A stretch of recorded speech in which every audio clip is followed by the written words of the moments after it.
Hey everyone, I wanted to share these tips with people because I think they can really help with people on their musical journey.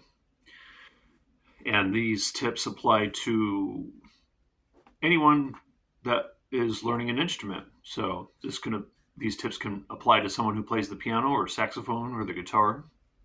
So they're general tips here. And as I was taking my notes here, I realized that I could write multiple pages of tips. So I stopped at 12 here. So I might make a part two of this. But to start with, I would recommend to not compare yourself to other musicians because it's not a competition. This is your personal musical journey. And I kind of get a bad taste in my mouth when I see music competitions occurring. And of course there is a place for that. I mean, there it does serve some purpose, but I think it's kind of laughable, honestly, to have a music competition.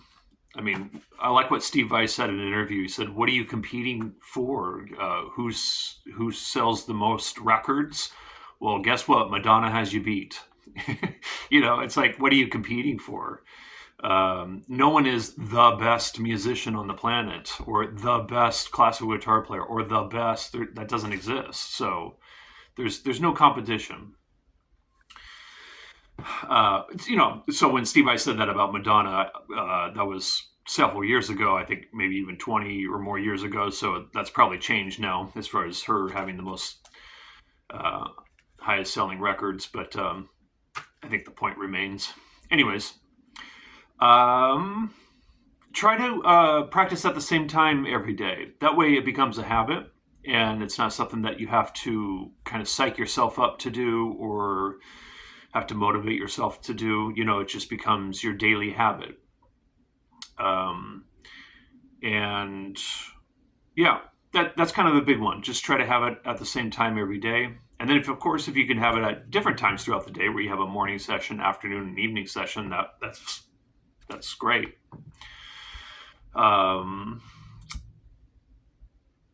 the hardest step to continually practicing and having practicing be a part of your lifestyle, which is an important thing to keep in mind. You want it to be a part of your lifestyle if you want to get good, is to get the instrument in your hands. So that's obviously connected to doing it at the same time every day. But um, the next point after that is mood follows action.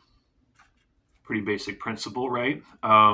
So just if you don't feel like practicing, but you want to get better, and you do have a passion for music, just get the instrument in your hands and set the bar kind of low. Like, just say all I have to do is 5 minutes.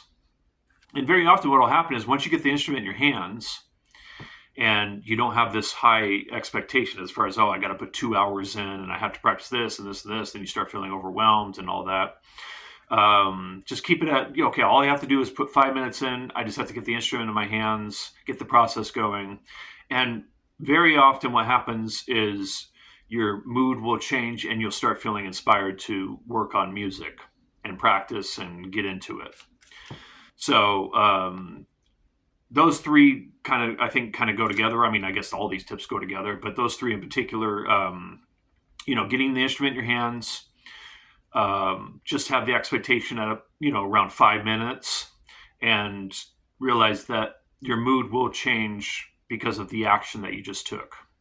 So that can be very, very helpful to have those points in mind or tips in mind. It can take weeks, months, or even years for some aspects of our skills to really develop and take shape. So give it time, whatever it is you're working on. Just realize that you are putting in the effort and you're moving in the right direction. You're moving forward.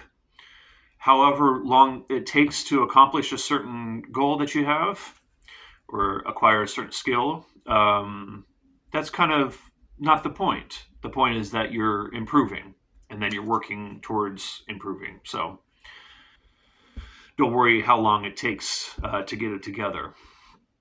Um, I would recommend getting a teacher. If you've never had a music teacher before, I highly recommend getting one.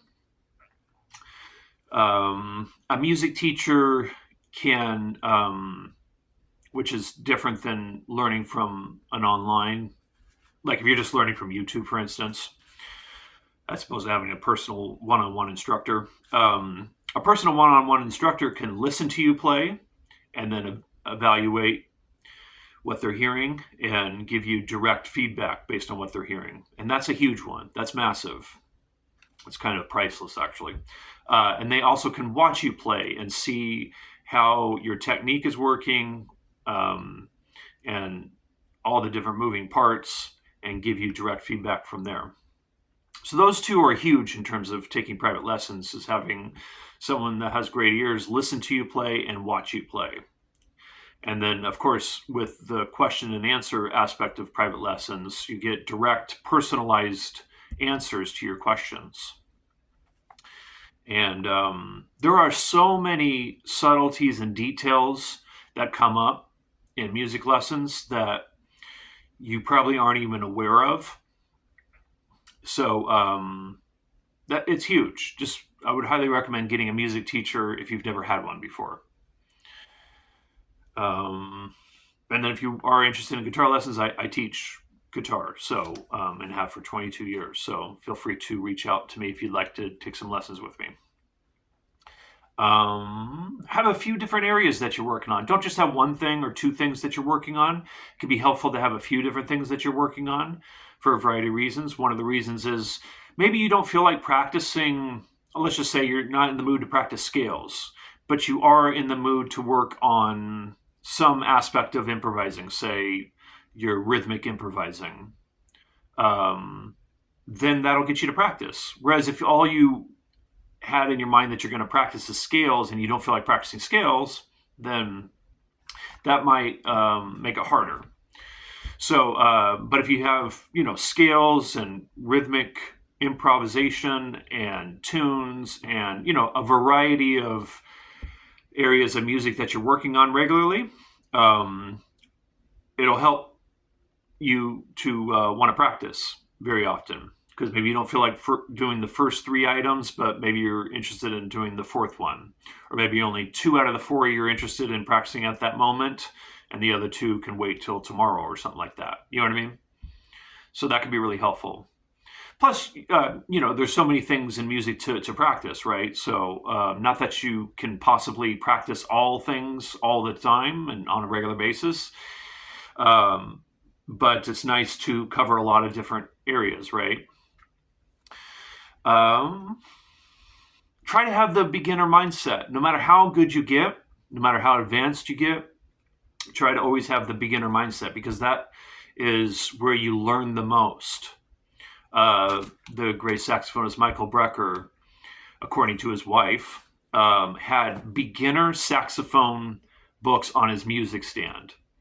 So one of the greatest saxophonists to have ever played the instrument had beginner saxophone books on his music stand because he was able to learn from them. There's so many interesting and detailed aspects of music that you can learn from really fundamental basic elements of music in whatever instrument you're learning. Like the fundamentals never go away. Like the better you get, actually, the more fundamentals become important. You start realizing how important the fundamentals are. And so you're always working on the fundamentals. So yeah, having that beginner mindset is really, really helpful for the learning process. Try to make it fun. Whatever way you can design your practicing so that's fun for you. Whether that's enjoying a cup of coffee while doing it, or how you design the exercises, or the order that you do your practicing in, or whatever you got to do to make the whole process fun. Try to figure that out, and that'll be an evolving thing, like all these areas are or will be. So yeah, that's just huge because we want it to be a pleasurable, enjoyable, fun activity. And even the really difficult stuff, try to just enjoy the process of learning that really difficult stuff, which is connected to my next point, which is enjoy the process, because the process is all there is, really. There will never be a point where you've mastered music. If you're somebody that's interested in always getting better, there's never going to be a point where you feel like you have it all together. So it's always just this process. You learn this, you get better at it, and then okay, what's next? And then what's next? And then maybe a year later you come back to that initial thing that you made a lot of progress with and develop that some more, and it just keeps going on and on. So it's all about enjoying the process and not being so attached to the outcomes. Um, and then just to cap things off, this quote by Sergei Rachmaninoff, I think, is astute. Music is enough for a lifetime, but a lifetime isn't enough for music. So that's connected to the process, right? You can practice all the way to the end of your life and still not have it finished.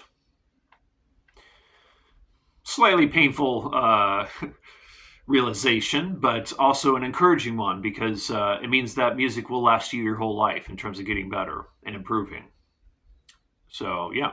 I put out a short video recently, a clip of me talking about Pablo Casals, the world-renowned cellist, where he was asked why he still practices 4 to 5 hours a day when he was 80 years old. And he said, because he thinks he's making progress. So, all right. I think those points or those tips will be really helpful for anybody that has watched this. And all right, I'll talk to you guys in a video in the future. Enjoy.